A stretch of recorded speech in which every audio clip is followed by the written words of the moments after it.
Y ha sido una coincidencia que hemos coincidido en los colores. Tenemos que inventar un nombre para este dúo, pero bueno. Manuel, gracias por venir. Siempre estás con mucha actividad, ¿no? Porque te gusta mucho tu trabajo de periodista. Sí, bueno, el periodismo, yo tenía un jefe hace años que lo comparaba con el sacerdocio, ¿no? O sea, uno no deja de ser periodista cuando sale del trabajo, ¿no? Se es periodista a las 24 horas, 7 días a la semana, con lo cual quien manda es la noticia y por lo tanto siempre hay que estar atento y siempre hay que estar en estos tiempos mirando el teléfono. Antiguamente mirábamos otras fuentes, pero siempre atento a la noticia. La palabra periodista, los medios de comunicación han cambiado mucho, quizás han perdido fuerza de alguna manera, pero igual la palabra periodista mantiene como una potencia, ¿no?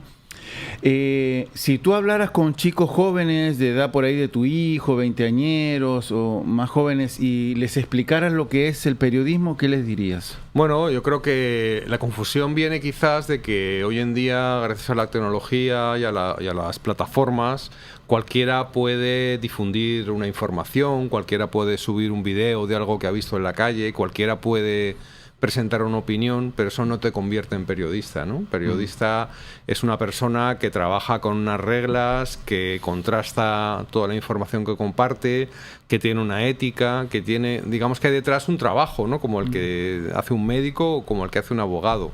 El que todos podamos transmitir una información en un determinado momento no nos convierte en periodistas. Periodista es no tanto una carrera o una profesión con mayúsculas, es un oficio, pero ese oficio requiere unos conocimientos que son muy importantes y que hay que tener en cuenta para que ese oficio esté fundamentado en la ética y en el rigor, en la objetividad, en el balance, que son características muy importantes de la profesión periodística, ¿no? ¿Has sido consumidor de programas periodísticos en inglés? Bueno, por deformación un poco profesional y por lo que me dedico, siempre he estado orientado al mercado hispano de los Estados Unidos. He tenido la obligación casi de mirar siempre a la competencia de los medios donde he estado y me he centrado mucho en los medios en español de Estados Unidos, de América Latina, pero bueno, y evidentemente siempre hay que mirar otros medios, siempre hay que mirar lo que está diciendo el New York Times o el Washington Post, son medios de referencia y los repaso a diario también para ver qué están contando, ¿no? ¿Cuáles son los 2 o 3 medios de comunicación que no pueden faltar en tu vida cotidiana, en tu trabajo? Bueno, para mí son muy importantes New York Times. Para mí todos los días lo consulto. Para mí es una especie de Biblia porque digamos que marca un poco la línea de lo que se está viendo. Luego, en medios más populares, pues por ejemplo, reviso Infobae, ¿no? Porque Infobae suele tener una visión hispanohablante de lo más importante que está ocurriendo en el mundo, ¿no? A pesar de que sea un medio de origen argentino, no abre con temas de Argentina, al menos en las ediciones que se ven desde aquí, desde los Estados Unidos. Y es importante, en temas como Rusia, como Israel, siempre llevan, que son los dos conflictos más importantes que ahora hay a nivel geopolítico, pues siempre llevan importante. Y luego, pues bueno, también miro un poquito hacia mi país, pues, y miro mucho El Mundo, que es un periódico en el que trabajaste también, y el que tengo mucho cariño, y también un poquito al País, ¿no? Que era nuestra competencia en aquella época, pero bueno, hay que reconocer que El País como diario global en español es importante también lo que cuenta, ¿no? Una de las cosas claves siempre del periodismo es que debe ser subjetivo, ¿no? Lo que se hablaba... Objetivo, perdón, objetivo. Lo que siempre se ha dicho. Pero por otro también hay una fuerte corriente y más... Sobre todo cuando se habla del periodismo político y en estos tiempos tan polarizados en los últimos años, que entonces se habla también, siempre se ha hablado, pero ahora está más presente el tema de hacer periodismo con opinión. ¿Los periodistas deben opinar o no deben opinar? ¿Solo deben limitarse a contar lo que pasa? Eso está muy relacionado con la primera pregunta que me has hecho, ¿no? O sea, decir, ¿qué le contarías a un joven? Entonces, lo que estudiamos en la carrera, lo que está en la esencia del trabajo periodístico es la objetividad, el balance y el contar lo que está pasando. Eso es el periodismo, eso es la noticia, ¿no? Y la opinión es otra cosa, ¿no? ¿Qué ha pasado? Que no sé si fue antes el huevo o la gallina, no sé si las audiencias exigieron que los medios se alinearan ciegamente con una posición y si no, no te consumo, o que fueron los propios empresarios, los propios medios que dijeron yo voy a apostar por esta ideología y aquí solo se pasa por esta ideología. Entonces ahora tenemos medios totalmente polarizados que reflejan un poco cómo está la sociedad, ¿no? O sea, ya tú sabes de qué va cada medio, no porque legítimamente un medio pueda tener una línea editorial, sino que se están confundiendo los géneros periodísticos. Y una cosa es la noticia, otra cosa es la crónica, otra cosa es el reportaje, otra cosa es el artículo de opinión, y ahora se mezcla todo y se exige esa opinión. Y yo creo que hay unos periodistas que están confundiendo a la gente porque le meten opinión a todo, y además ya sabes lo que te van a decir. El que defiende a Trump le defiende sobre todas las cosas, y el que critica a Trump, por poner un ejemplo, le critica sobre todas las cosas. Nadie espera que un periodista te dé una de cal y una de arena, que vaya cambiando de opinión, no de opinión, que te dé las dos versiones, y eso es lo suyo, ¿no? Un día criticar y otro día alabar según lo que los hechos estén demostrando, ¿no? Pero que también sabemos que a veces la postura de un periodista está condicionada por la empresa periodística en la que trabaja. ¿Qué tanto debe dejarse condicionar un periodista por sus jefes? Bueno, es que ahí estamos entrando a las cosas de comer, ¿no? O sea, realmente... De comer. Cuando uno tiene que llevar un sueldo a casa, cuando no quiere perder su trabajo, cuando uno entra en una empresa periodística con una línea editorial, yo creo que es bueno asumir la línea editorial y aceptar que tienes que respetar esa línea editorial. Yo cuando he estado en medios muy ideologizados, con una línea editorial muy clara, solo he avisado antes de contratar a un periodista, ¿no? Yo creo que alguien tiene que saber dónde trabaja. Y bueno, no es lo mismo trabajar antes ponía dos ejemplos, El Mundo y El País de España. Pues El Mundo tiene una línea más de centro-derecha y El País es un periódico más de izquierdas. Ahora bien, el que haya una línea editorial, el que haya unos editoriales, unos artículos de opinión y una orientación de un medio no quiere decir que tú tengas que mentir o que tergiversar la noticia, ¿no? Y el tema es que por mucho que tú seas conservador o seas progresista, si un político comete una irregularidad, si un político mete la mano en la caja, roba, tú lo tienes que denunciar, sea de tu línea conservadora o de tu línea progresista o de la contraria, ¿no? Y eso es algo que está en crisis, ¿no? Esta reflexión que parece muy simple lo que estoy diciendo ahora mismo por la polarización que se vive a nivel político y se vive en todos los países, porque se vive en Estados Unidos, se vive en América Latina y se vive en Europa, ¿no? Entonces eso está condicionando mucho el trabajo periodístico de hoy en día, ¿no? ¿Qué harías si vivieras en España y tienes que cubrir la política española? Y por un lado hay corrupción por el lado del Partido Socialista, con los colaboradores de Pedro Sánchez, y también salen cosas todo el tiempo del PP, que son los dos grandes partidos, los dos polos opuestos, ¿no? Y un periodista, ¿qué harías tú? Bueno, es que no es que haría, es que lo he vivido. He vivido y mientras he trabajado en España... Pero no sé si, discúlpame... Y he tratado de ser justo, y cuando he visto un caso de corrupción del PP lo he denunciado, y cuando ha sido del PSOE lo he denunciado. Pero y eso me ha traído problemas. Eso trae problemas, depende de la empresa. Pero yo he atrevido porque soy un admirador de España y siempre estoy pendiente desde acá del otro lado del Atlántico, ¿no? Pero siempre hay casos de corrupción de uno o del otro, pero ahora se han juntado o por lo menos se han puesto al mismo nivel, ¿no? Problemas que habían con el PP cuando fue gobierno y con el Partido Socialista. O sea, se han juntado los dos problemas. Y tienes que... Bueno, yo creo si repasas intervenciones mías aquí en el sur de la Florida, porque me llaman mucho para hablar de España. Yo recuerdo en Actualidad Radio con Juan José Núñez, que es el secretario general del PP aquí en Estados Unidos, criticando a Rajoy cuando la moción de censura que le sacó del poder por un caso de corrupción del Partido Popular. Y si me escuchas en las últimas semanas, me verás criticando a Pedro Sánchez, que es el actual presidente de España, socialista, exactamente por lo mismo. O sea, sinceramente, yo lo que le deseo, en este caso a mi país natal, es lo mejor. Le deseo que haya unos políticos honrados. También creo que la prensa tiene el deber, es el cuarto poder, tiene el poder y tiene la obligación de criticar al poder, en este caso ejecutivo, y controlarle. Y cuando hay un caso de corrupción, denunciarlo con la misma fuerza, independientemente del color que tenga el partido del gobierno, ¿no? Tengo entendido, Manuel, que tú no vienes de familia de periodistas, ¿no?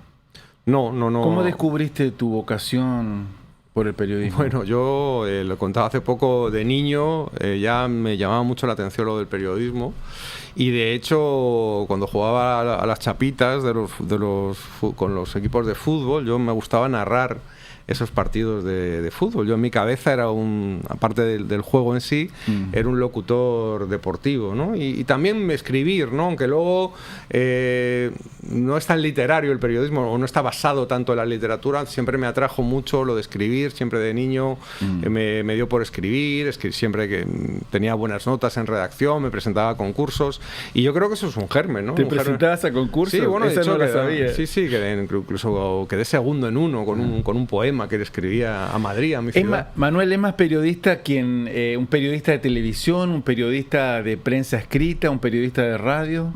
Bueno, al final lo que me ha tocado, porque realmente me he dejado llevar. Yo empecé en periódico, pero luego empecé en El Mundo, de ahí pasé a Antena 3, televisión. Estuve muchos años en televisión en España. Cuando llegué aquí, por adaptación, me metí en el mundo digital, ya que siendo el director de la edición del Mundo para América, luego fui director de Univisión Digital, Noticias. Así que me he dejado llevar, y al final ha sido una gran experiencia, porque me ha servido en lo que es la integración de redacciones. Al final las redacciones tienen digital, tienen televisión, tienen escritura. Al final los periódicos han pasado esa planificación con los sitios digitales. Las televisiones también han tenido que unir noticias con digital, y eso me ha dado una ventaja añadida, que es que yo he sido de todos esos campos, pero desde abajo, porque yo he sido lo más bajo que se puede ser en un periódico, corrigiendo textos de que escribían otros, y en televisión he tenido que salir a la calle, he grabado, he salido en cámara, he editado, o sea, he hecho todos los procesos, y por eso ahora de otras posiciones más directivas me da una visión mucho más amplia y mucho más completa que si no hubiera pasado por todas esas experiencias profesionales, ¿no? ¿Crees que el periodismo va a seguir? ¿No va a morir? Yo creo que sí porque los periodistas somos necesarios, las grandes marcas del periodismo son necesarias, por lo que hablábamos al principio, porque ahora hay mucha confusión, hay mucha desinformación, hay muchos bulos, hay mucho aficionado, hay mucha gente que malintencionadamente miente. Entonces yo creo que la gente tiene que mirar hacia los periodistas y hacia los medios. Al final yo pienso que los periodistas también somos marcas personales, ¿no? Yo soy muy fan de la marca personal, y le recomiendo a todo el mundo que busque, independientemente de la empresa grande, la marca grande. Aconseja ir mirando a la cámara, sí, a la gente. Que todo el mundo busque su marca personal, que busque su hueco en el periodismo, su especialidad, y que al final tenga un valor, y la marca grande te va a llamar. Cuando tú seas una marca periodística individual, te va a llamar para que forme parte de ese grupo, y así están trabajando muchos medios hoy en día, ¿no? Pero eso también se puede aplicar para otros rubros, ¿verdad? O otros oficios. Es como reforzarse individualmente, ¿no? Sí, es que hay cosas tan simples como la de hablar en público, la de presentarse, la de venderse ante una cámara, que no nos enseñan en las universidades. No nos enseñaban ni en la Facultad de Periodismo, imagínate en la de Derecho, o la de Economía, o la de Medicina. Todo el mundo tiene que buscar su personalidad, su especialidad, y saberlo transmitir, porque si no lo sabes transmitir, no vas a llegarle a la gente, ¿no? Tienes 2 hijos jóvenes que están estudiando. Creo que ninguno por ahora se está enfilando hacia el periodismo, pero en general, que eso también puede servir a gente que nos está viendo o escuchando. A tus hijos, ¿cuáles son los 2 consejos principales que les das? Bueno, yo... respecto al trabajo, ¿no? Al futuro. Mira, antes no hemos profundizado, pero yo tenía a mi familia en contra cuando quería ser periodista. Mi padre no quería que estudiara periodismo, ¿no? Porque le parecía una profesión de segunda categoría, ¿no? Había una frase entonces que era: no le digas a mi madre que soy periodista, dile que soy pianista de un cabaret, ¿no? Era como que era el mismo nivel. El mismo nivel, ¿no? De estar en la noche, etcétera. Y entonces yo he sido todo lo contrario, ¿no? O sea, yo a mis hijos les he respetado mucho lo que han querido o lo que están queriendo ser, ¿no? Mi hija tiene una vena artística grande, y gracias a que está en este país, desde middle school ha podido desarrollar esa faceta artística que sigue desarrollando la carrera que está haciendo en la Universidad Internacional de la Florida. Y mi hijo le han llamado la atención las finanzas y bueno, pues también le he respetado y le he apoyado en lo que él estudia en UF, en Gainesville, y ambos están estudiando lo que les gusta y están buscando su propio camino. Yo simplemente no soy un padre director ni un padre intrusivo, ¿no? Simplemente estoy a la orden para lo que necesiten, apoyándoles siempre, pendientes de que encuentren su camino y buscando que sean muy independientes, ¿no? Que eso es lo que yo he sido desde niño y he buscado esa independencia, que en el caso de mi familia no se apoyaba tanto ese tipo de independencia porque era una educación más a la antigua, ¿no? Más religiosa, más de control, etcétera, etcétera, ¿no? Manuel, muchos anhelamos, esto es como así vertiginoso, vamos cambiando de tema porque obviamente tenemos un tiempo limitado. Muchos latinoamericanos anhelamos España, soñamos con vivir allá. Y bueno, y no solo los latinoamericanos, mucha gente, está claro en las cifras, ¿no?, de visitas y todo eso, el atractivo que es España para el mundo. Y tú eres un español con una buena profesión, bien afianzado profesionalmente, y elegiste hace casi 15 años más o menos. 17. Aterrizar aquí en Miami. ¿Por qué te has quedado? Más que por qué venir, porque venir es como uno puede probar suerte, da curiosidad, pero ¿por qué te has quedado? ¿Qué te gusta de estar en Miami? Bueno, hay una frase de Lorca que era algo así como: el español que no conoce América no sabe realmente lo que es España, ¿no? A mí el concepto de España no es solo el territorio español. Para mí España o el sentimiento español se lleva a toda América, ¿no? Para mí no haber conocido a la comunidad hispana de Estados Unidos, no haber conocido a América Latina, como he tenido la fortuna de conocer bastantes países, sería como no conocer España de verdad, ¿no? Entonces yo tenía esa inquietud de venir hacia los Estados Unidos, hacia América, y he tenido la suerte de combinarlo, de estar en Estados Unidos mirando mucho a América Latina y muy en contacto con los hispanos de Estados Unidos. Así que creo que esa ha sido mi llamada, ¿no? Siempre tuve una gran curiosidad por lo que pasaba en este lado del charco y me reafirmo en eso que decía Lorca, ¿no? Creo que para conocer bien España, aunque luego hay un tipo de español que nunca ha salido de España y dice, no, lo mío es lo mejor, ya no de España, hay sevillanos que nunca han salido de Sevilla y creen que eso es lo mejor. Pues yo no comparto esa manera de ver la vida, ¿no? Para mí es la apertura de mente, el conocimiento de la gente y bueno, mientras haya una lengua común como la que tú y yo compartimos, que somos de lugares totalmente a desmano del mundo. Tú naciste en Chile, yo nací en España, pero tenemos la maravillosa oportunidad de comunicarnos en el mismo idioma y de conocer nuestras culturas, que al final tienen mucho que ver, ¿no? Tienen muchas diferencias, sí, pero también tienen muchas cosas en común, ¿no? Pero me respondiste a medias la pregunta, porque, la primera parte la entendí, pero ¿por qué te quedaste? Bueno, creo que profesionalmente aquí hay muchas más posibilidades. Creo que España es un lugar maravilloso para ir de vacaciones, para retirarse, pero no es un lugar tan bueno como para producir, ¿no? Tiene una manera de concebir el trabajo que no comparto. Bueno, tiene una política de impuestos que tampoco comparto muy bien, y además es que este país, a mis hijos ya se sienten más de acá que de allá, creo, o por lo menos al mismo nivel, y creo que las oportunidades profesionales y de futuro de mis hijos, que también fueron un motor importantísimo para venir aquí, creo que me hacen estar aquí. Yo soy muy feliz viviendo en Miami. Podría tener oportunidad de regresar a España quizás, pero en este momento es que ni me lo planteo, porque me siento en plenitud, tanto personal como profesional, viviendo en este lado del mundo, ¿no? Bueno, estamos conversando de distintos temas, siempre centrados en el periodismo. De alguna manera también hemos tenido una especie de clase magistral de periodismo con este gran profesional que no lo dije al inicio, pero ha sido director del diario Las Américas, ha tenido posiciones muy importantes, también vino como corresponsal de un medio de España y actualmente es vicepresidente de Canela News, que es una plataforma muy potente, muy poderosa. Podemos desglosar las tres cosas que mencioné brevemente, cronológicamente. Viniste aquí como corresponsal de, no sé si lo comentaste al principio. Sí, bueno, yo vine como corresponsal de distintos medios del mundo. Del mundo, de el diario España, El Mundo de España. Y también de Telecinco, y de una cadena regional, pero inmediatamente presenté un proyecto de crear la edición para América del Mundo, y entonces me del diario El Mundo. Del diario ¿no? El Mundo, elmundo.es/América, que era aquel proyecto tan bonito.